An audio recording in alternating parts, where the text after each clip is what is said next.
Fernando Castañeda es licenciado en Sociología por la Facultad de Ciencias Políticas y Sociales, doctor en Ciencias Sociales con especialidad en Sociología por el Colegio de México y cuenta con estudios de doctorado en Pensamiento Político y Social por la Universidad de Sussex, Inglaterra. Es profesor de carrera definitivo de la Facultad de Ciencias Políticas y Sociales de la UNAM y ha dictado cátedra en el Instituto José María Luis Mora, en la Universidad Santa Cruz do Sul, Brasil, en la Universidad Carlos III de Madrid y en la Universidad de Lecce, Italia. Fue director fundador de la Revista Mexicana de Opinión Pública y ha fungido como jefe de la División de Estudios Profesionales, coordinador del Centro de Estudios Básicos en Teoría Social y director del Centro de Estudios de Opinión Pública de la Facultad de Ciencias Políticas y Sociales. De 2008 a 2016, fue director de la Facultad de Ciencias Políticas y Sociales de la Universidad Nacional Autónoma de México. Preside la Asociación Mexicana de Sociología y desde 2020 es director general de la Dirección General de Asuntos del Personal Académico de GAPA. Pues aquí estamos con don Fernando Castañeda. Bienvenido, estimadísimo Fernando. Muchísimas gracias, con el gusto de estar contigo. Al contrario, un placer hablar con un gran universitario, como ya vieron en la semblanza. Fernando ha ocupado muchos cargos diferentes, es experto en diferentes temas. Pues platiquemos de la democracia para empezar, que tú has estado a cargo de la cátedra Francisco Madero, una iniciativa muy importante en la Facultad de Ciencias Políticas sobre el voto informado, ¿no? Desde el programa Democracia hemos hecho algunas cosas juntas. ¿Cómo diagnosticas hoy la democracia en México? ¿Qué calificación le darías? Si viniera ahí los de Latino Barómetro, esas encuestas. Es muy difícil, pero yo sí la veo con muchos problemas. ¿Sí? Sí la veo con problemas. Primero veo una polarización muy radical que creo que no ayuda para la democracia. Creo que esa polarización genera muchas distorsiones, porque digamos que hay ciertas cosas en las democracias. A ver, también hay de democracias a democracias, pero yo creo que la democracia de los últimos 20 o 30 años, o después de la guerra, creo que eso se construyó sobre la idea de que una vez terminada la contienda, quien era el ganador, el jefe de gobierno que quedaba, gobernaba para todos. Sí. Y esa idea era una idea fundamental. O sea, yo creo que está en muchas de las instituciones y de los procedimientos democráticos, ¿no? O sea, se gobierna para todos. Creo que la polarización rompe con esa lógica, o por lo menos la distorsión. Ese es el primer problema que yo veo cuando veo mucha polarización. Otra cosa que veo es que se desdibujan las opciones políticas y los partidos políticos, ¿no? O sea, hoy en día estamos viendo dos bloques que se están formando, en el que ya no es muy fácil definir, digamos, cuáles son los proyectos, ¿no? Porque se fusionan proyectos políticos que uno ya no sabe para dónde van, ¿no? No quiero jugar con el esquema izquierda-derecha, pero sí claro, hay un problema con, digamos, con proyectos que por un lado son progresistas y proyectos que por el otro lado no lo son tanto, ¿no? El problema luego es que no están claros la cuestión programática, ¿no? No están, bueno, ni la izquierda ni la derecha, ¿no? Si vamos a fondo, digamos, yo diría, el problema es la falta de verdaderos proyectos. Y yo creo que en todo el mundo. O sea, yo creo que lo que estamos viviendo es una crisis del llamado modelo neoliberal, que también creo que es un concepto muy confuso. O sea, sí hubo toda una serie de reformas y todo, pero yo no le llamaría neoliberal. En todo caso, le llamaría neoutilitarista el modelo. Ok, bueno, ahorita entramos en esa provocación de Fernando conceptual. Pero sí, yo creo que podemos discutirlo. Yo creo que básicamente lo que dominó fue una especie de utilitarismo que el mundo no había visto desde el siglo XIX. Claro. Y se revivió con nuevas teorías, pero que son también, al final de cuentas, formas de resolver el problema del utilitarismo, claro, teóricamente y prácticamente. Pero bueno, en fin, entra en crisis esto entre 2007 y 2008, Y yo creo que lo que viene después es un vacío realmente, ¿no? Estamos viviendo fenómenos políticos donde en particular hay más simulación en la disputa política que proyectos, sustancia, digamos, en las propuestas. Sí creo que hay una crisis de proyectos y de ideas, digamos, por dónde ir. Y lo es en el mundo entero, no solamente en México. No, sí, a nivel mundial. Lo veo como una crisis que viene después de la crisis de este modelo a nivel mundial, que llegó a ser sorprendentemente, allí también hay que tener cuidado cuando uno afirma esto, sorprendentemente se universalizó por todos lados. El que se haya universalizado no quiere decir que realmente se hubiera practicado de la misma manera en todas partes. Pero digamos, hubo una serie de visiones que se generalizaron. Por ejemplo, la liberación de los mercados y la idea de que el mercado era, digamos, el espacio de racionalización de la vida social, o el mejor. En las versiones más ortodoxas era el verdadero espacio de racionalización. Claro. Y en versiones menos ortodoxas, pues el espacio más importante de racionalización de la vida social. Eso llevaba a decir que se podían hacer políticas públicas usando la lógica costo-beneficio, que permitían racionalizar muchas cosas que por el otro lado antes con el viejo Estado social no se podían. Se aplicaba, o se trataba de aplicar casi a todos los ámbitos de la vida social, ¿no? Este tipo de lógicas costo-beneficio. Y luego ya tenemos la rebelión de la sin razón, ¿no? Con Trump, Bolsonaro. Bueno, por ejemplo, ¿no? bueno, qué bien. Trump es un buen ejemplo. Trump es un ejemplo de la pura retórica, del vacío, de discursos verdaderamente impresionantes, delirantes, en el que no está nunca claro cuál es su verdadero proyecto. O sea, ahí no hay proyecto. Es un juego de clientelismo, de responder a ciertos discursos muy prejuiciosos y de tratar de proponer proyectos en ese sentido, pero el tipo no tiene un proyecto. O el proyecto que tuviera es hipócrita, o sea, dice una cosa y hace justamente además lo de que contrario. Dice que está en contra del establishment, ¿no? De los ricos, de los antiguos políticos, y trabaja directamente con ellos. Una ¿no? característica que está en lo que se han llamado los populismos, una característica que se ha generalizado después de la crisis del llamado modelo neoliberal, es que efectivamente hay una agenda de malestares que ellos han aprovechado. Por ejemplo, sin duda ha habido una concentración del ingreso. Durante todo este periodo se fue generando una concentración del ingreso. Ya Carlos Fuentes, yo creo que a finales del siglo pasado, escribió un artículo en el que hablaba de la crisis del pacto americano y del deterioro de la clase media americana. Estamos hablando de hace más de 20 años. Claro. Los primeros estudios, Piketty, a principios de este siglo, ya hablaban de una distribución desigual y un proceso de concentración del ingreso muy alto. Incluso llegaron a hacerse comparaciones con las primeras décadas del siglo XX. O sea, por un lado, efectivamente, se amplió la brecha, creció la desigualdad, la corrupción en todas partes, ¿no? O sea, por ejemplo, el caso francés, ¿no? Sarkozy ya fue declarado culpable y nunca ha puesto un pie en la cárcel, anda con su brazalete ahí por todas partes del mundo y no pasa nada.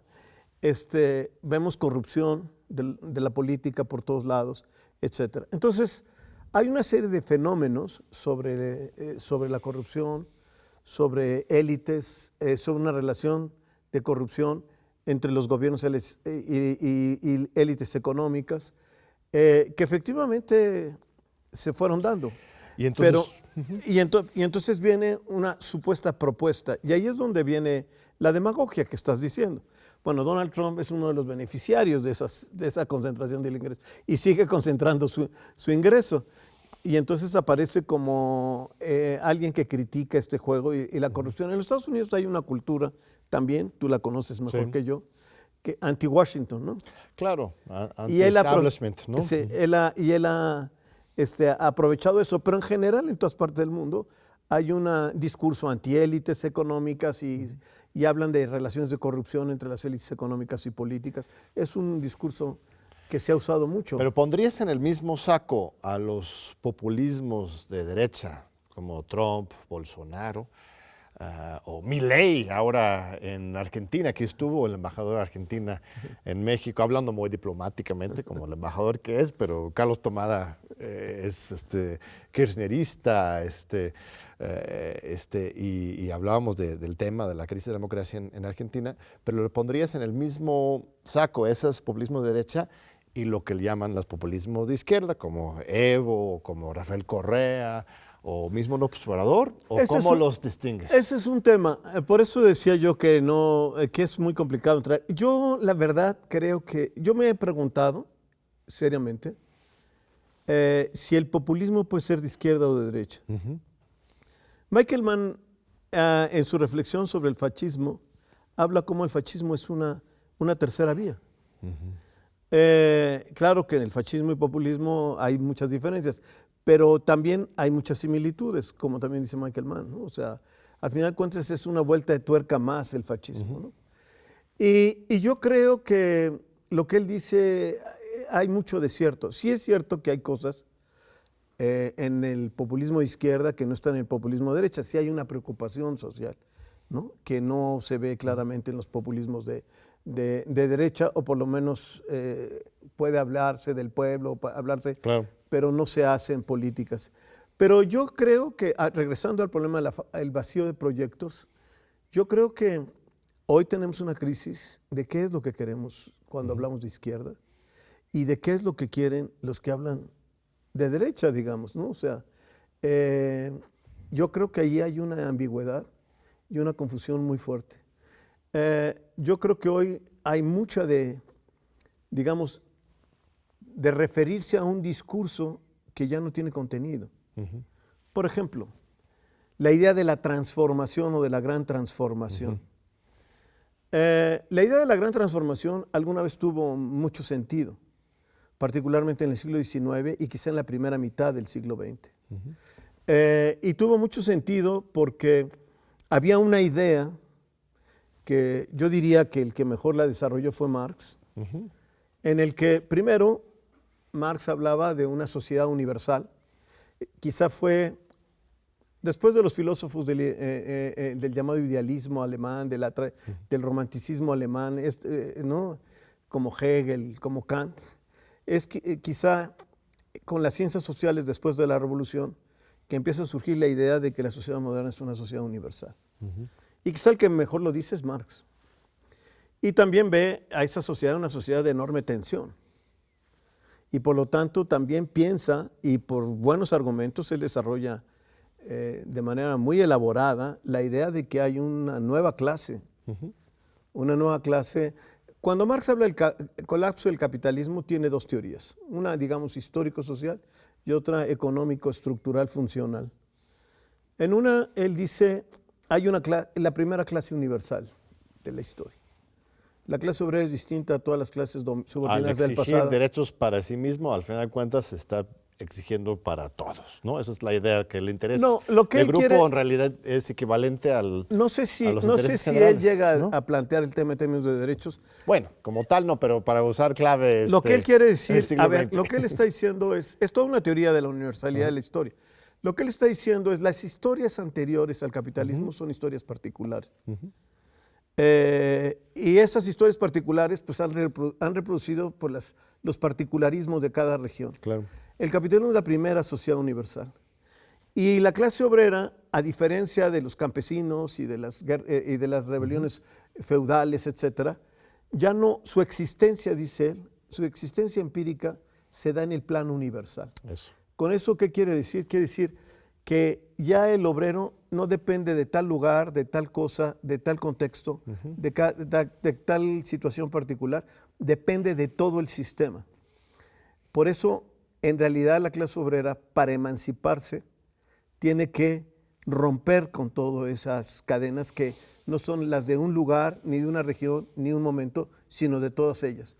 Detrás de esto, y nos llevaría mucho tiempo, pero está la idea del trabajo como condición de construcción de... Pero más allá de la discusión muy importante sobre el marxismo en particular que hemos abordado en este programa y que me encantaría avanzar, tu teoría es más sobre la cuestión de los discursos universales de transformación, que dices que Exactamente. ahora Lo que ya yo quiero el decir siglo es XXI que ya, la izquierda, Marx es un buen ejemplo, pero no fue el único, ¿no? Muchas versiones del socialismo construyeron la idea de que después de la Revolución Francesa había fracasado, ¿no?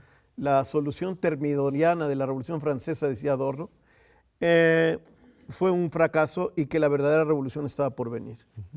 Y digo que Marx porque Marx fue el que más elaboró sobre esto, pero hay la idea de una gran transformación que evidentemente estaba situada en una cierta comprensión de la historia, una cierta comprensión de la historia que suponía que con todos los retrasos o atrasos e idas y venidas de la historia, al final de cuentas iba a haber un momento de una etapa histórica y moralmente superior. así es. Era moralmente superior y históricamente superior. Las utopías, pues.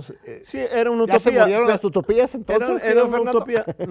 No, pero hay de utopías a utopías. Yo puedo tener una utopía de hacer una sociedad más justa, pero no necesariamente creer que la historia ya está garantizada. Claro. Lo que viene en Eso. crisis, la izquierda, lo que pasa en la segunda mitad del siglo XX, con Foucault, con Agnes Heller, con toda una serie de pensadores de izquierda, es que empiezan a decir, no hay una historia, ni hay un solo proyecto, ni hay un solo sujeto que sea, Claro. que enarbole o que lleve adelante las cosas. Si queremos ser más teóricos, digamos que el concepto de pueblo es un concepto tramposo. ¿Por qué es tramposo? Porque hay quienes lo defienden, ¿no? Y hay una versión de izquierda teórica, ¿no?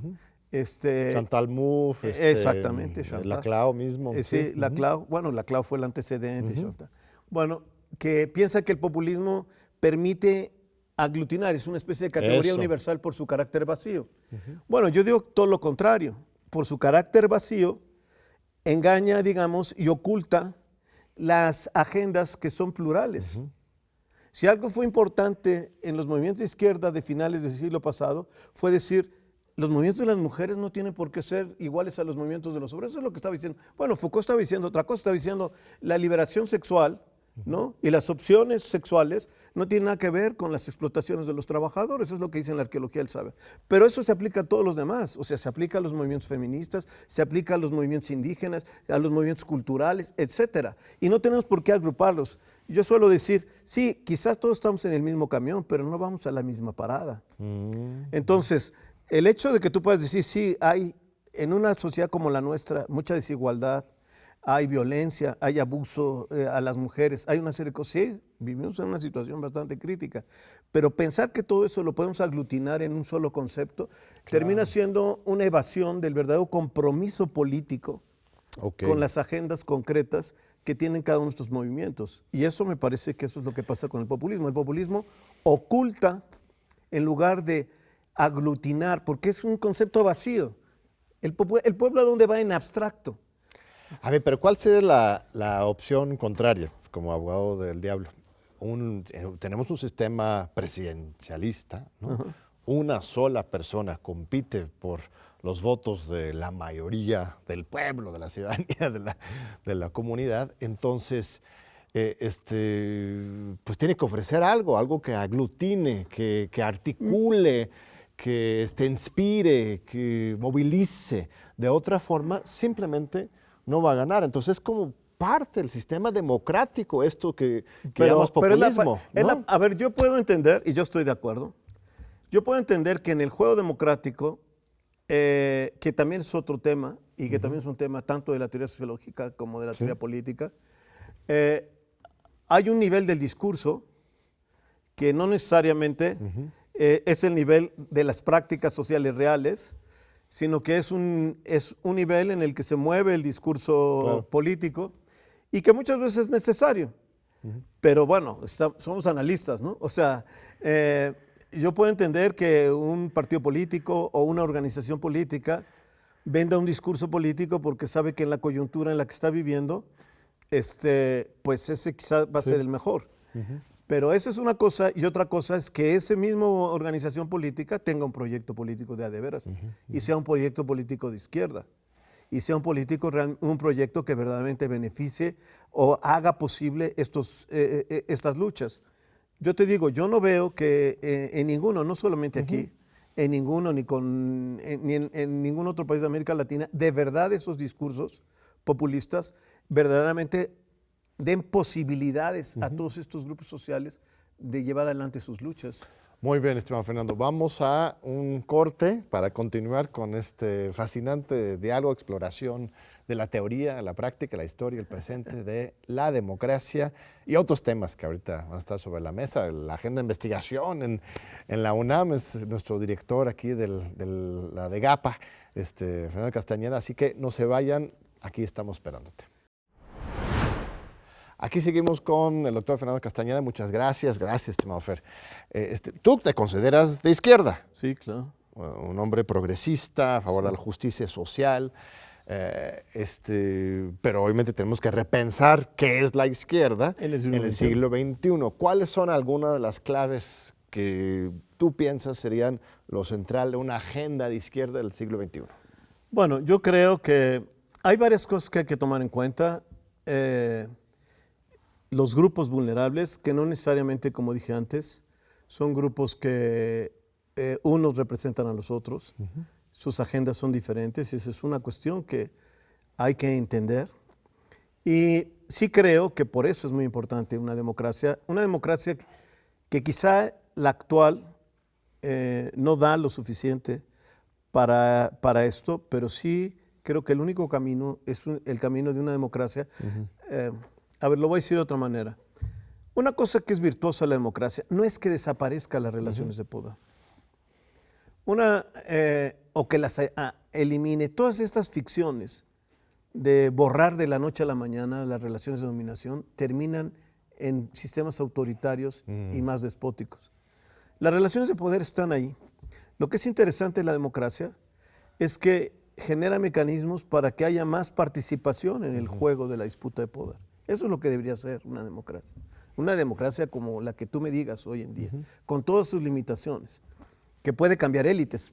En México, con todo lo que se dice y que sí tiene muchas deficiencias, bueno, del 2000 para acá ha habido 3 partidos y proyectos políticos completamente diferentes, ¿no? El caso de Morena es una cosa que en realidad es insólita, si lo pudiéramos ver incluso en otras democracias más consolidadas, ¿no? Fue capaz de llegar a un movimiento diferente, que se reorganiza de otra manera y llega al poder. Bueno, eso ocurre en el juego de la democracia. Y ocurre por muchas razones, ¿no? Pero sea como sea, son espacios donde se horizontaliza el juego de poder. No desaparecen las diferenciales, pero se horizontalizan. Y eso es lo que en primera instancia deberíamos de buscar. Mayor horizontalidad en estos juegos de poder. Y que exista, como muchos sociólogos y politólogos, desde la primera mitad del siglo XX lo habían planteado, que exista posibilidades de que los subordinados también, bueno, todos tienen poder. Eso es algo que también es un mito y una caricaturización que se hizo también en épocas pasadas, ¿no? Poder y dominación eran una misma cosa. Eso no es cierto. Todo mundo tiene poder. Claro. Weber decía una cosa, un movimiento obrero, un grupo de trabajadores paran una empresa y pueden forzar al empresario a que satisfaga sus demandas sin que se cambie la relación de dominio. O sea, pueden ejercer poder. En realidad el poder se puede ejercer también por los grupos vulnerables y el ideal de una democracia es que cada vez pueda haber más oportunidades para que los grupos vulnerables puedan poder expresarse.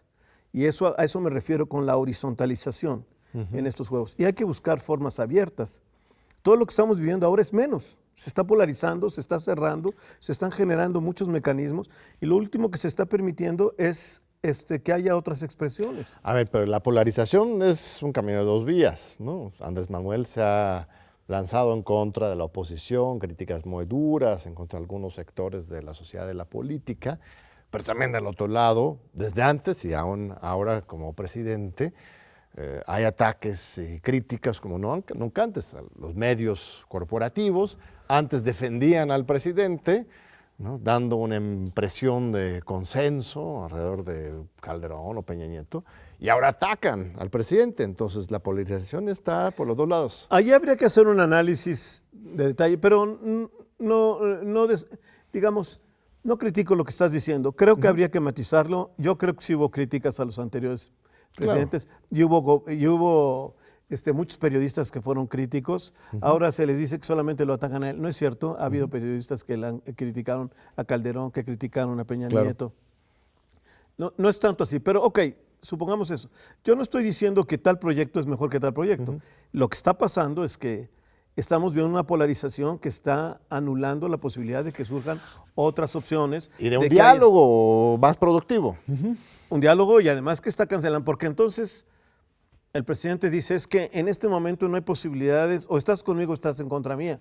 Bueno, pues está cancelando la posibilidad de movimientos sociales que tienen una agenda local, por ejemplo, de grupos indígenas, ¿no? O sea, si no eres parte del pueblo y eres parte de esto, entonces, ¿y qué es el pueblo? Bueno, eso me parece que está distorsionando todo y me parece que se puede aplicar a cualquiera de los dos movimientos.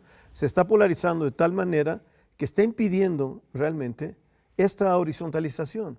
Se está concentrando nuevamente en dos fuerzas, ¿no? Y esto está anulando la posibilidad de otras agendas que salgan en la esfera pública y de otros movimientos que salgan en la esfera pública y que digan, yo vengo con esto mío, no soy Morena ni soy el Frente, soy el grupo de Atlacomulco o de cualquier otro lugar. No, bueno, Atlacomulco ya está mal. Esa etnia es poderosa. Soy de cualquier otro grupo. Los de Ayotzinapa, pues, sí, ¿no? Que han estado exigiendo justicia, que el presidente prometió justicia para ellos, y que aquí ha estado, por ejemplo, el abogado Vidulfo Rosales, y no han encontrado un cierre de su proceso de búsqueda de justicia, ¿no? Sí, o sea, hay una serie de movimientos que deberían tener la oportunidad de poder expresarse y decir, yo vengo con mi agenda y necesito que me reconozcan. Eso es lo que yo creo. Entonces, bueno, sí creo que estamos viviendo un proceso muy complicado y puedes plantearlo como tú lo estás diciendo. Es una confrontación de dos élites, sí, la pasada y la actual. Pero en esas dos élites, porque también es otra falacia de los populismos, ellos están en contra de las élites, pero todos los que llegan al poder son élites en el Estado actual, moderno. Y actualmente hay una élite en el gobierno. Siempre, bueno, te puede gustar más esa élite que la anterior, te puede gustar lo que quieras, pero esa es una élite. Claro. Y es una élite además de una larga historia.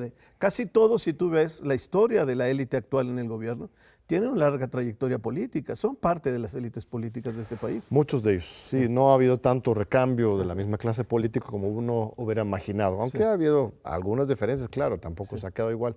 A ver, si quieres, saltemos a tu propia práctica, ¿no? Porque Fernando no solamente es un teórico, vamos a estar de acuerdo, ¿no? Con ustedes, pero muy brillante, como siempre, sus planteamientos, pero también tú fuiste director de la Facultad de Ciencias Políticas de la UNAM durante 8 años. ¿No? Cuéntame de esa experiencia. La ciencia política, nada más para dar un poco de contexto, como tú sabes, yo estudié allá en los Estados Unidos, ciencia política, filosofía. La ciencia política estadounidense tiene una lógica un poco cuadrada, ¿no? En comparación con lo que tenemos en México, nuestras tradiciones de sociología política, de pensamiento interdisciplinario, el gran proyecto en su momento de don Pablo González Casanova, etcétera. ¿Cómo lograste mezclar o generar alguna unión y un diálogo entre las diferentes tradiciones dentro de la facultad? Bueno, sí, efectivamente tuve la oportunidad, que le agradezco a la universidad, porque fue una gran experiencia. Le tengo un amor a la Facultad de Ciencias Políticas incondicional. Y sí, fue una experiencia muy interesante. Yo intenté hice una reforma del plan de estudios y mi intención era, a ver, tú has mencionado un tema muy importante en las ciencias sociales y hoy en día en la sociología y en otros campos, la ciencia política, etcétera, pero en la sociología hay mucho debate sobre esto. Esta idea de la sociología y de las ciencias sociales que viene de Europa y de Estados Unidos, versus, ¿no? Algunos hablan de las epistemologías del sur. Claro. Yo no creo mucho en ese concepto de epistemologías del sur, porque lamentablemente la cosa es más compleja. Por ejemplo, tú puedes pensar que un país como la India también fue una colonia, y tú puedes pensar también que esa colonización impuso ciertos esquemas y ciertas ideas de sociedad, y eso ha generado ciertas tradiciones de conocimiento ahí. Pero al final de cuentas, el mundo de los indios es un mundo articulado por su lengua, y su cosmovisión está articulada por su lengua. Por ejemplo, el mundo de los latinoamericanos está articulado por el español. Claro. Y el español es algo muy particular, porque no es el castellano español de España. Es una lengua que se articuló producto de la colonia, y muchas de las tradiciones que existían en este país fueron prácticamente destruidas. Muchos de estos incluso perdieron su escritura.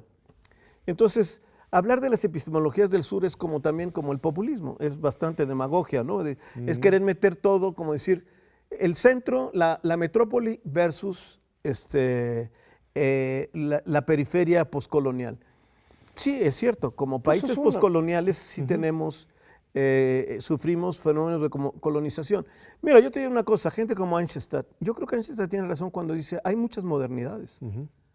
Y no es lo mismo la modernidad latinoamericana que la modernidad árabe. Claro. Y la modernidad asiática. Entonces, eso es muy importante. Sí, es una respuesta al eurocentrismo, ¿no? Eso existe, ¿no? No, yo estoy de acuerdo. La soberbia europea que han querido imponer históricamente sus esquemas, sus formas de estudiar, de investigar, de gobernar, de manejar la economía, ¿no? Sí. Y en respuesta han habido unas formas muy eclécticas de procesar, de resistir y retransformarlos en nuestros otros contextos. Y la lógica eurocéntrica es, ¿no?, juzgar al conocimiento de acuerdo con hasta qué punto cumple con los estándares europeos, ¿no? Y aquí lo que yo entiendo, pues, Boaventura Sosa Santos ha estado aquí mismo en este programa con esta idea de la epistemología del sur, es pensar, mira, hay diferentes estándares, un poco lo que tú dices sobre la política, ¿no? Bueno, no hay un solo estándar, sino hay no es una epistemología, no es una epistemología de entender, ¿no? No es una epistemología del sur. Yo a lo que estoy en contra de Boaventura es que habla como si hubiera otro discurso paralelo distinto. Hay diferentes modernidades. No, pero es que eso es lo que digo Boaventura. Quizás Enrique Dussel sería un poco más esquemático, ¿no? De sur contra norte, ese esquema más ¿Pero qué quiere hegeliano. Los ejemplos pero que Boaventura pone Boaventura es muy pluralista, los muy esquemas, pluralista. Bueno, puede ser que sea de convicción, pero ¿qué quiere decir cuando habla de epistemologías del sur? Y cuando pone los ejemplos de ciertas tribus brasileñas. Pero eso no caracteriza nuestros retos en el terreno de las ciencias sociales. En el terreno de las ciencias sociales, nosotros, al final de cuentas, construimos un discurso que venía importado y que se recreó. A mí me gusta citar un texto de Octavio Paz, que es una introducción a la historia de la poesía mexicana, que fue un texto de los años 50 que se preparó curiosamente para el mundo de habla inglesa y para los Estados Unidos, y él hace una presentación. Después esa presentación la cambió y aparece en sus obras completas.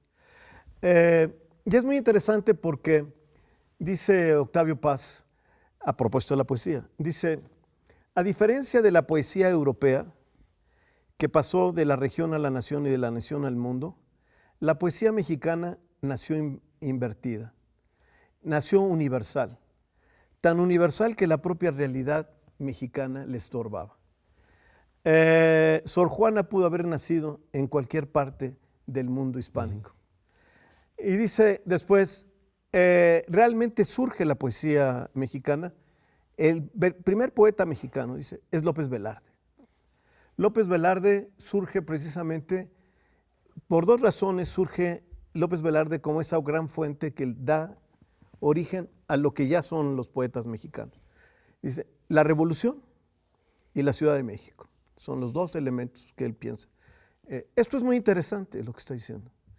Está diciendo, en lugar de hablar con estas frases que son difíciles de decir, está reconstruyendo una historia intelectual que además se asocia a una historia política y social de México, en el que en realidad la Revolución Mexicana, ¿por qué fue muy importante? La Revolución Mexicana fue muy importante porque trató de construir la idea de que teníamos nuestra propia historia. Claro. Y de que el país tenía una propia historia. Eso es lo que hace la Revolución Mexicana. Construye un proyecto intelectual y político. Y los intelectuales juegan un papel muy importante. Y ese papel es el de decir, nosotros tenemos nuestra propia historia. Y esto es lo que hace y le da ese nuevo sentido a la poesía, pero también a la literatura, y también a la antropología, y también a las ciencias sociales. Y esto es lo que está intentando emular Andrés Manuel con lo de la Cuarta Transformación, ¿no? Regresando al punto del primer bloque, está intentando hacerlo para ti, no. A mí me gusta, pero me gustaría. Pero esa narrativa, esa narrativa histórica de las grandes transformaciones no es de Andrés Manuel, es justo de la revolución y de la independencia. Pero a ver, tú puedes, eso es lo que nos distingue. Tú puedes comparar la revolución. ¿Por qué él habla de la cuarta? ¿Por qué es la cuarta? ¿La revolución de independencia? Ah, sí, bueno, la reforma, la revolución, esta es la cuarta.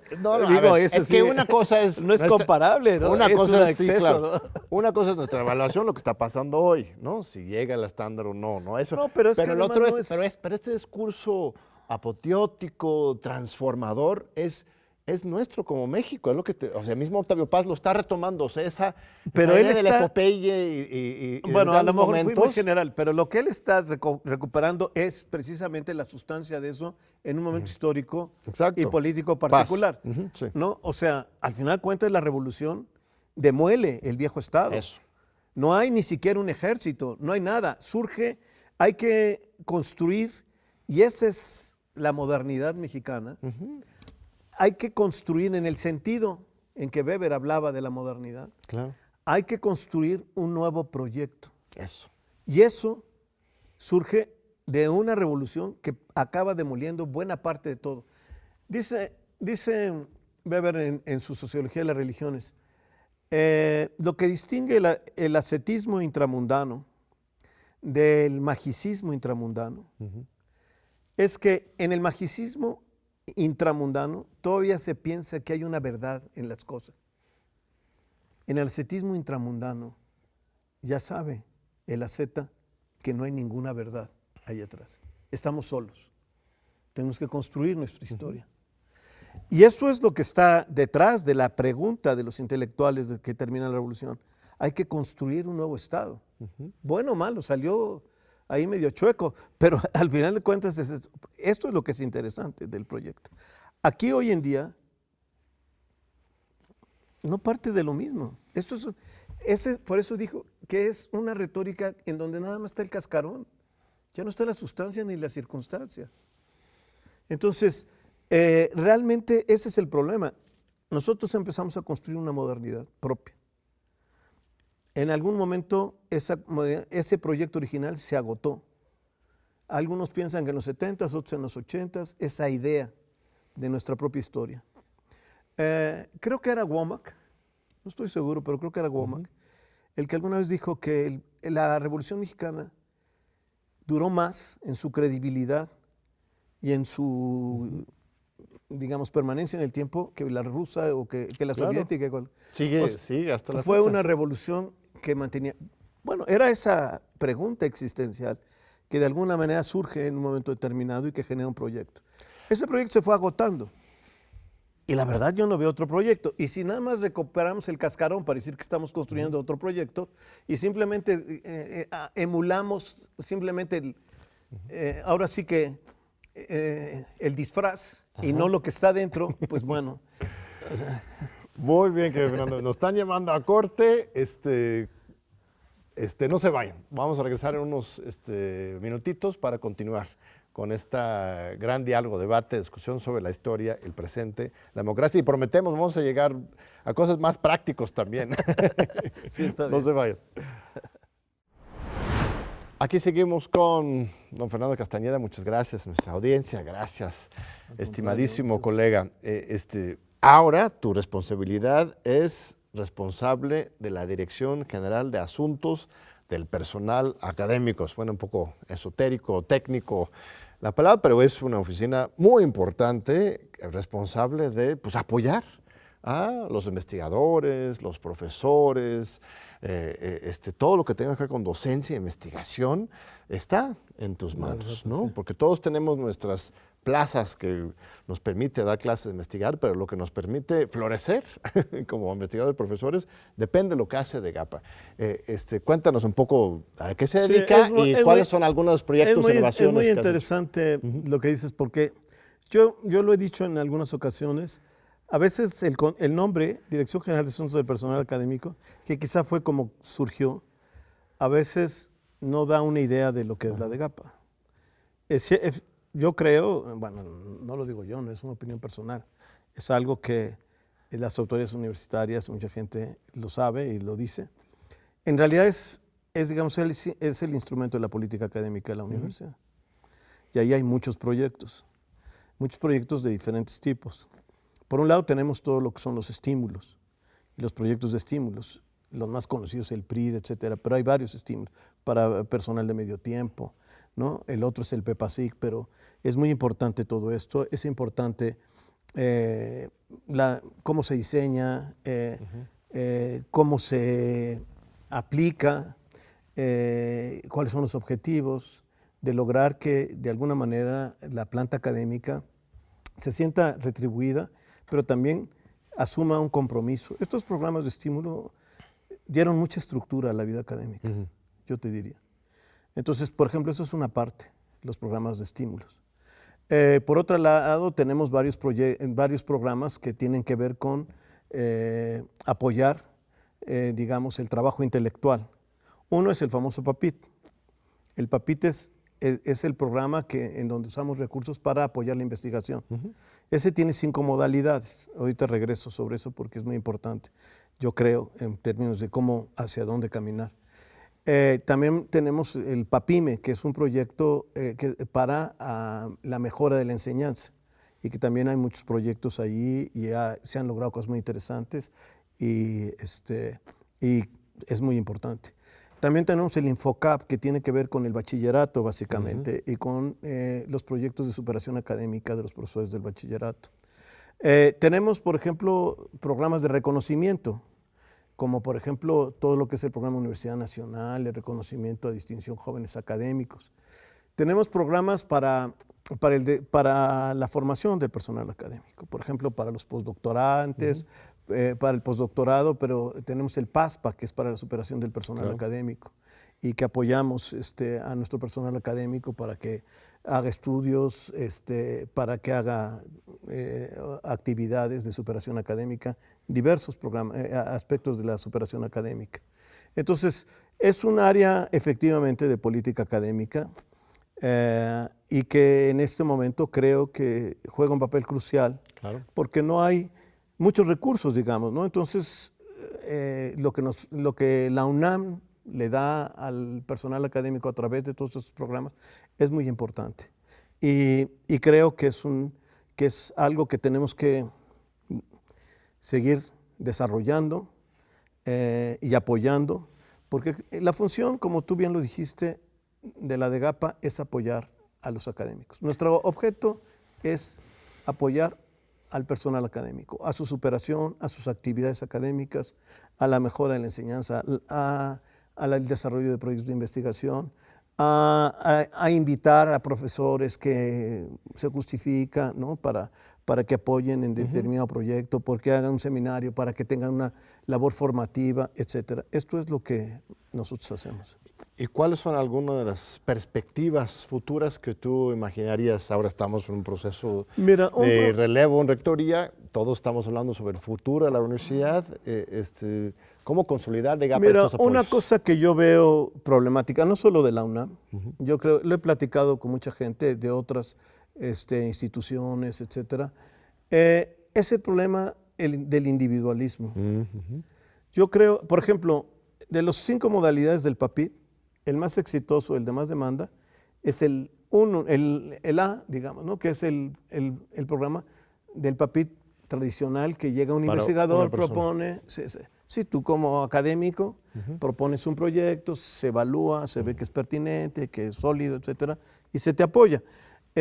Bueno, ese es con mucho la mayor demanda. Pero, por ejemplo, tenemos proyectos en donde puede haber dos responsables y tenemos uno que puede ser incluso entre docencia y investigación y que supone un equipo mucho más grande. Y en ese programa hay muy poca demanda. Mira. La gente casi no presenta proyectos ahí. Yo creo que eso es un gran reto, porque además eso es como está funcionando ahorita la ciencia Claro. y el conocimiento. Es grandes grupos. Y muchas veces nuestros propios investigadores están conectados con estos grupos, pero como si no hubiera mucha conexión entre ellos, ¿no?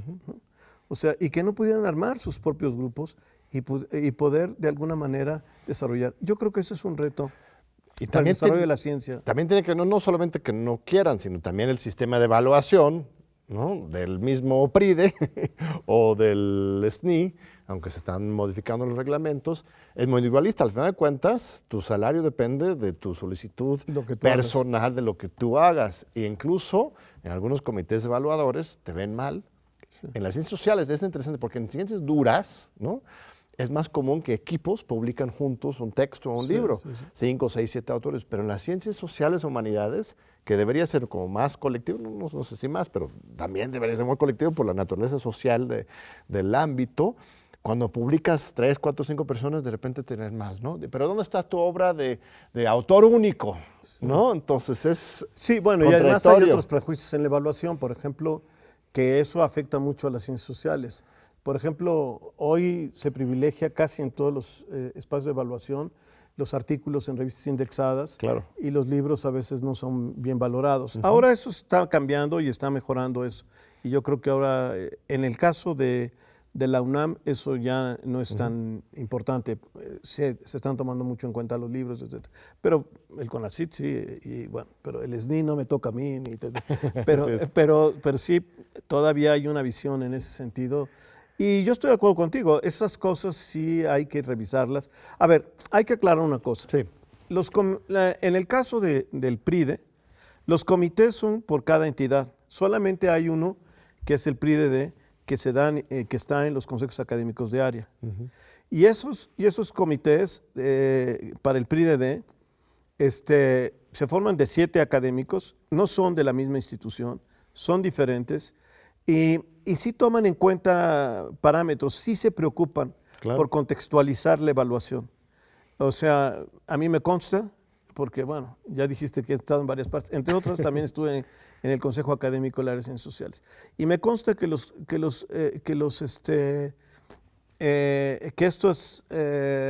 comités de evaluación son realmente flexibles y tratan de buscar indicadores para ajustarse. Por ejemplo, no comparan una institución con otra. Tanto en el área de ciencias, ¿no?, de la coordinación de investigación científica, como la de humanidades, las diferencias de productividad entre los institutos es muy grande, porque tiene mucho que ver con el tipo de actividad que realiza, ¿no? Los astrónomos publican más artículos, los matemáticos publican mucho menos artículos. Entonces, y eso se toma en cuenta. Sí se toma en cuenta. Sí, eso está muy bien. Y se trata de valorar, pero estoy de acuerdo, a lo mejor es importante buscar también en esto cierto tipo de evaluaciones, como por ejemplo lo que estás diciendo, cómo el trabajo colectivo puede ser valorado. Justo para que eso sería, como bien dices, un paso muy importante, realizar estos equipos inter y multidisciplinarios que no solamente hablan de interdisciplinas, sino lo hacen. En el programa Democracia, Justicia Social que dirigimos, tenemos el honor de dirigir, hemos integrado diferentes equipos, sobre todo de investigadores jóvenes, en otra lógica de trabajo en colectivo, pero de repente las otras generaciones pues sí están acostumbradas a otra cosa, y eso yo creo que es un reto muy importante que estás señalando. Otro tema es el apoyo, por ejemplo, a los maestros de asignatura, ¿no? O sea, hay mucha desigualdad en la UNAM. Mira, yo creo que ¿qué ha hecho y qué puede hacer de GAPA en esa materia? No, bueno, pero aquí hay que dimensionar. Yo creo que allí sí hay que hacer cambios. Yo creo que hay que hacer y hay que ver los proyectos que traiga quién Claro. se vaya a hacer cargo de la rectoría.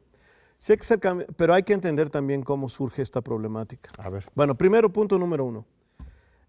Te explico mejor. Vamos a ver la problemática para ver cada cosa. Los profesores, la idea de la universidad y de cómo se crea el EPA, el EPA es el Estatuto del Personal Académico, porque hablamos en clave, ¿no? O sea, cómo se crea el EPA, cómo se crea todas estas figuras, etcétera, está muy ligado a una historia de la universidad y a una práctica que yo creo que era muy común hasta los años 80, digamos, ¿no? O sea, que era, por un lado está el personal académico de carrera, que era personal de tiempo completo, sobre el cual tenían que recaer una serie de tareas, además de docencia, había que publicar, hacer trabajos en las facultades, materiales, etcétera, hacer investigación que apoyara el desarrollo de sus disciplinas, etcétera. En el campo de la investigación, dependiendo de su área, desarrollar nuevos proyectos, etcétera. Y estaba el profesor de asignatura que fue concebido como alguien que era un profesional que venía de otra parte, que trabajaba en el sector privado o en el sector público o lo que tú quieras, y que iba a la universidad como prestigio a dar una clase. Esa es la figura del profesor de asignatura. El problema surgió en los años 70, digamos, a principios de los años 80 con la crisis que trajo la crisis de deuda. La Academia de la Investigación Científica en los años 90 contrató a una economista muy famosa, muy prestigiada. No sé qué pasó con ella. Creo que estaba en Estados Unidos, pues no sé si ya se jubiló, debe ser ya bastante grande. Pero ella fue incluso rectora de la Universidad de las Américas, Nora Lustig. Ah, claro. Bueno, Nora Lustig hizo un estudio sobre el problema del gasto público en México y el gasto en educación superior, etc. Es un trabajo muy interesante. Yo no sé si todavía le quedan ejemplares a la academia, a ver si buscan ahí en sus bodegas, porque es un texto que vale la pena para entender toda esta problemática.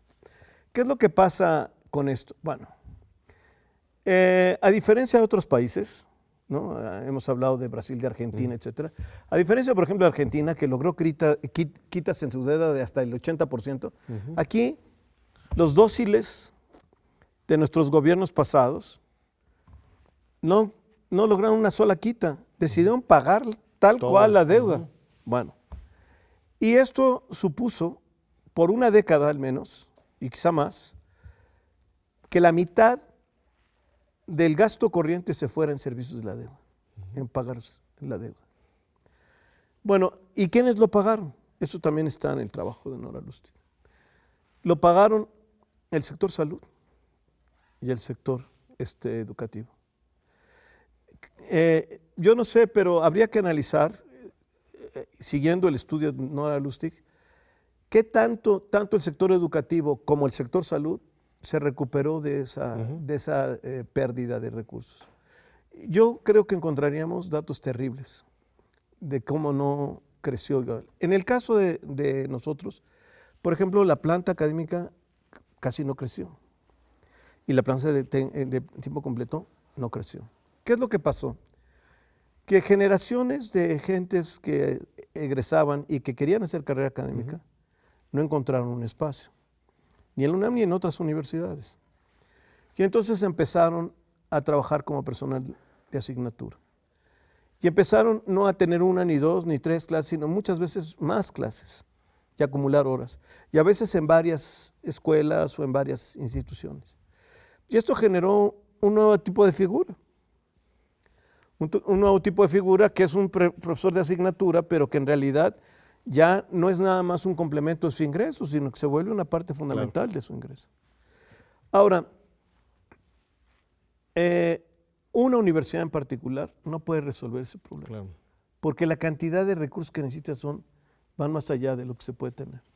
Se tiene que buscar alternativas para esto y buscar cosas más, digamos, creativas para ver este tipo de alternativas. Entonces, ese es un tema. Es un tema que ese es el que está gravitando, porque hay un sector de académicos de asignatura que en realidad, pues en realidad son casi como de 3/4 de tiempo o de medio tiempo. Requieren, merecen sus plazas, pues, de poder dedicarse profesionalmente a esta labor tan importante de la educación. Lo único es que la UNAM solita simplemente no le alcanza para cubrir todo eso, entonces tendría que ser una decisión mayor a nivel nacional de generar nuevas oportunidades para y nuevas estos instituciones profesores, de educación superior. La verdad de las cosas, bueno, es mi opinión personal.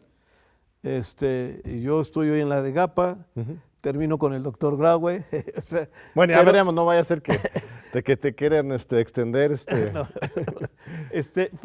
pero en realidad yo sí creo que una verdadera política seria, si queremos discutir en serio todos estos problemas, yo creo que debe haber un proyecto de desarrollo de un sistema universitario nacional. Creo que eso es fundamental y es vital. Es vital, por ejemplo, todo esto que se habla de combate a la pobreza. Regresamos a lo que estábamos discutiendo antes. O sea, ¿cómo verdaderamente puedes mejorar este país? ¿Cómo China cambió? China hace 30 años era como México, ¿no? Una pequeña élite rica y todos los demás pobres, ¿no? ¿Cómo fue generando todo esto? Empezó como México, maquilando. El problema es que aquí seguimos maquilando. ¿Por qué? Porque no generamos capital humano y lo que generamos no genera empleo.